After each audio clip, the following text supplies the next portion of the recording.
Talk. Dunia makin panas, makin parah. Dunia makin musnah, langit makin kelam. Manusia hilang arah, hati jadi hitam. Peperangan meletus, bom jatuh tak diam.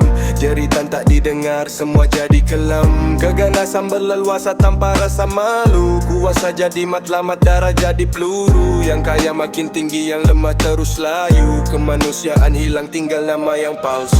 Dunia terbakar, siapa yang peduli? Tangisan kecil tenggelam dalam bunyi. Anak tak berdosa jadi mangsa lagi. Sampai bila semua ni nak jadi? Dunia terbakar, siapa yang peduli? Tangisan kecil tenggelam dalam bunyi. Anak tak berdosa jadi mangsa lagi. Sampai bila semua ni nak jadi? Anak kecil menangis, hilang tempat bergantung. Mainan jadi debu, rumah jadi runtuh. Mereka tak mengerti kenapa semua hancur. Sedang dunia dewasa sibuk kejar kuasa yang luhur. Peperangan bukan cerita dalam buku, ini realiti. Darah menitis di setiap waktu. Keganasan dicipta oleh tangan manusia. Tapi siapa yang rasa, siapa yang bersuara? Jadi diam, kita lihat, kita lupa. Sedangkan luka tu makin terbuka. Sampai bila nak tutup mata?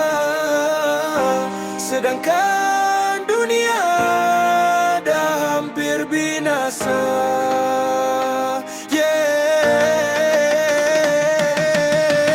Dunia terbakar, siapa yang peduli? Tangisan kecil tenggelam dalam bunyi. Anak tak berdosa jadi mangsa lagi. Sampai bila semua ni nak jadi? Dunia terbakar, siapa yang peduli? Tangisan kecil tenggelam dalam bunyi. Anak tak berdosa jadi mangsa lagi. Sampai bila semua ni nak jadi? Ini bukan sekadar lagu, ini suara untuk yang tak mampu bersuara. Sebelum dunia betul-betul musnah.